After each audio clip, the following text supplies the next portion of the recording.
Hey, what's up, everybody? I picked this camera up just a few days ago, and this is the Sony RX100 Mark V.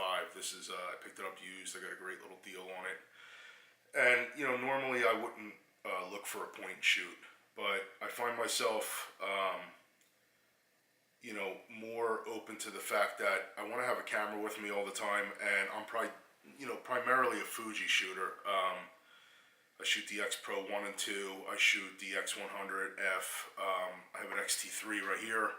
I shoot that, and primarily for things like this, as far as not so much vlogging, but a pocket camera.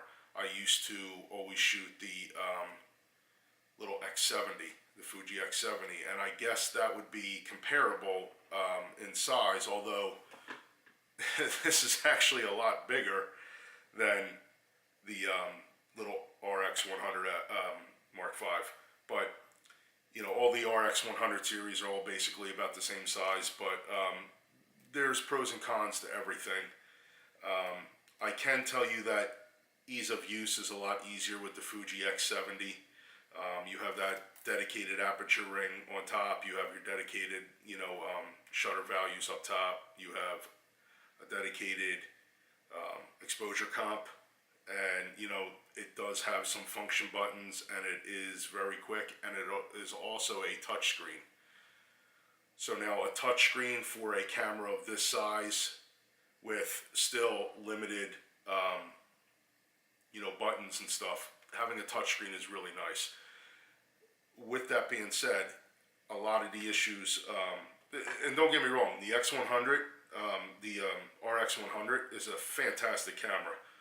For as little as it is, you're getting a 1-inch sensor in the X70 and some of the other, obviously Fuji systems. You're getting an APS-C sensor. This one is 16 megapixels, I believe.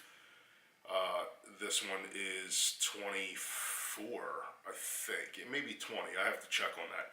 But either way, it's not so much a resolution thing as it is the size of the sensor. Now, I'm not going to do a whole pros and cons thing on this because that's not really what this video is about. It's basically me, just my first impressions of this RX100 Mark V, and I'm not going to go into crazy depth. But just coming from what I'm used to using, full frames and things like that, I'm really impressed with this camera. I took it to the beach the other day alongside with my X70. I clipped off about, maybe 15 photos with this, and I was like, okay, this is going away, and I'm going to stick with the RX100.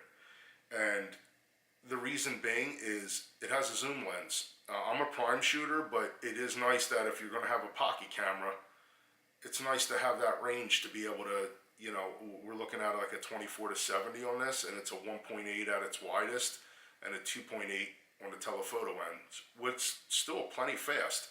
I mean, if you buy, any of the, the trio of full frame lenses, you're at a 2.8 on their, 24-70. So it's equivalent. Obviously, it's a 1-inch sensor, so everything is going to read a little differently, but it's still letting in that kind of light. The only thing that the only complaint that I have about the Sony is I wish it was a touchscreen, and I wish that it wasn't just so, for lack of a better term, and a lot of people use it when they talk about this camera, is it's fiddly. Now, what I mean by fiddly is, it's not so bad changing the focusing, the focusing squares or the type of focusing, but there's just, Sony gives you so many options in their menu with, you can change everything, and it gets to be a little bit like too much. Like, I don't want to sit here and like complain about kicking a gift horse in the mouth here, but it's like, it's way too much stuff. I don't know who needs all that stuff. I get it, but it's a little mind racking. And, the custom function, I just find myself like looking down at it and being like, let me remember it's here. And like going in to try to change it and coming back out and where's that again? Oh, wait, no, this button, no, not that button. Oh, there it is. And just finding stuff is just difficult. Now, I get it. This is a point and shoot, and there's not a lot of custom buttons. to set up for, you know, different functions of the camera. But it's just kind of difficult. So then I kind of catch myself wondering, like, do I set it up on aperture priority with auto ISO? Do I set it up, you know, shutter, full manual? And I don't really have the answer to that, because although it is awesome when you're shooting aperture priority, when I want to crank that ISO up to get a high shutter speed, again, I have to go into the function menu because I don't have a dedicated ISO button or a function button to set as ISO. So it becomes kind of difficult and fiddly. So again, but as far as taking my time and just learning the system, I'm sure I'll get faster with it. I used to shoot Sony a long time ago. I used to shoot the A7R2, and before that I had an A7. And you know, really cool technology, but those cameras suffered a lot from a couple different issues, and you know, they've been well documented as far as like buffering and lack of a joystick, and you know, just some other issues. I think that they're past that. The focusing system on this little RX100 Mark V is astonishing. So with that being said, I, you know, was at the beach, super bright sunlight. I cranked the ISO up to like 400, and I stopped down to like f5.6, maybe 7.1, and I just rammed the shutter speed pretty high up. And I'm just like tracking seagulls as they're just flying. I mean, they're not slow, and they're coming in like darts, man. And this thing just would lock on, and every burst, and it's got a crazy fast burst rate, and every burst, every frame, like it grabbed it. It's in focus. I mean, I can zoom all the way in on this, you know, seagull, and you know, their eyes are like perfectly. It's wild, man. And you know, I'm really enjoying that part of this focusing system. But again, it takes a few seconds to set up. It's not a quick thing, and not all those buttons are, you know, avail themselves to you right up front. Whereas something like the X70, you know, I have the drive button right on top. I have a Q menu right here. I have a function button. I have my aperture, my shutter speed. One of my directional pads is set up for ISO. Forget about, you know, trying to match that kind of, you know, this kind of camera with something like your, you know, your XT3 or, you know, any kind of, maybe, you know, obviously the A7, you know, 3 or you know, I have a Canon EOS R. Like, it's just quicker, and obviously everything's easier. But you can't compare this to this. This is a point and shoot. This is a vacation camera. This is a family camera. This is a pocket camera. This is something that I can shoot quick vlogs with. I'm sitting here right now on an, you know, a little, you know, 1-foot travel tripod that folds up, and, you know, I got a flip out screen, and I can see that it's face tracking, which is awesome. In a camera this size to have facial recognition, awesome. But quick downfall on that, there's no external mic. So everything that I'm running here is running right off the mic, which is fine if you are in an enclosed area like this room. Outside, it's going to catch the wind, and then you got to run around with, you know, your camera looking like it has a goatee on top of it, because you got to get these fuzzy stick-on things to go over the mics, which I'm not doing. I refuse to shoot with a beard on my nose while I shoot the camera. That's just ridiculous. But to each his own.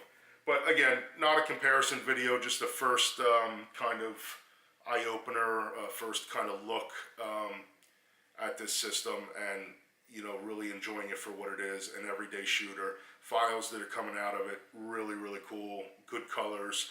Pretty strong dynamic range. I'm pretty surprised by the dynamic range of what it offers. So, you know, it's pleasantly surprising for a 1-inch sensor. Is it going to rival other things? You know, I don't know. I'm not a pixel peeper. I don't really go into the stats too much. I use cameras, and I either like them or I think they're trash. And if I think they're trash, they get sold. This one's going to stay. I almost contemplate buying a Mark VI because that has a different focal range, but I don't know if that's really going to be beneficial to me or not. The Mark V and above introduced phase detection, where the others were contrast, which is a huge game changer in terms of focusing with this camera. So this is it. This is going to come to Florida with me. I have a nice family vacation. Going to do a cruise and a couple days in Disney with my daughter and my wife. We go every year.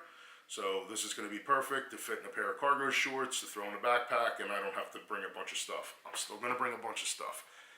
Maybe not a bunch of stuff. I'm going to bring the XT3 and a couple lenses just because it's like a crutch. I can't get rid of that kind of stuff. But this is definitely going to be the everyday, just quick shots, and you know, that's what it's perfect for, and that's what it's going to be used for. Am I going to switch to Sony? No. I don't switch to anything because I shoot everything.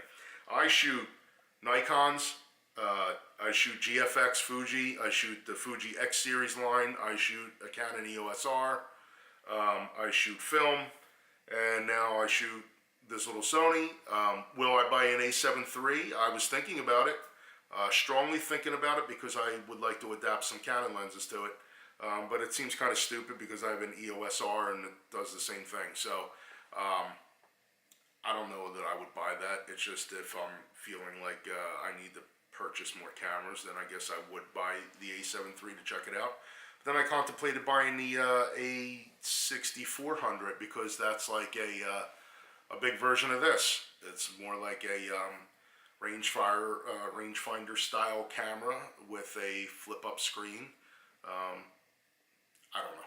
I had an A6300 before, and I had an A6000 before. Like I said, I've owned a lot of cameras. I know what I like, and when I see something work the way it should, and this definitely works the way it should, then, you know, I kind of stick with it. The one thing that I said before, and I'll maintain that, is it is a fiddly camera. You do have to learn it, and there's really nothing fast about it in terms of getting what you need quickly. It's a fast camera, it's a fast focuser, it locks on like a pit bull, it doesn't release, it's good to go that way. Shutter speed's amazing as far as high frame rate burst. 4K is 4K's got a 5-minute limit. You know, everybody bags on the EOS R for having a cropped 4K. This has a 5-minute 4K, which is that's not really great. But it does have high frame rate as far as slow motion, which is really cool too. You know, that's really great about this. Look for other things that I got posting up. We did a little shoot last weekend for the Murph at a CrossFit gym, and I shot the D5 there, and I went over some of my settings and how I accomplished that. And I had this little guy right there. Let me put that up there. Hopefully you guys can track that. You know what that is? Come on, it's brand new. That is the DJI Osmo Action. And that thing performed fantastically. Amazing little camera. Front screen, beautiful. I don't want to go off on that. We're going to do a separate video about that, but look for that as well. But I'll post this up as a nothing video, just, you know, my first impressions of a camera that is now a few years old. How ridiculous is that? But it's different. It's not the 6. It's a lot different than the 6. It's a 5. It's got everything set up differently as far as the focal range. So it's still relevant and people are still buying it. All right, all. Thank you again. Please subscribe if you like these videos. It helps me produce some more. Give me some feedback. Hopefully not negative. And don't hurt my feelings. But, you know, like I said, if there's anything I can help you guys out with, please drop a line below, comment, and please subscribe and check out the links as well. And I'm always on Instagram if you want to see some of the files. We'll probably do a blog about this, but we're also, I always put everything, you know, daily I'm shooting, and I'm always listing what I'm shooting with. So if you want to check out some examples, please check out the Instagram as well, and there will be a link below. All right, thank you, and I'll check you guys on the next one. See you later.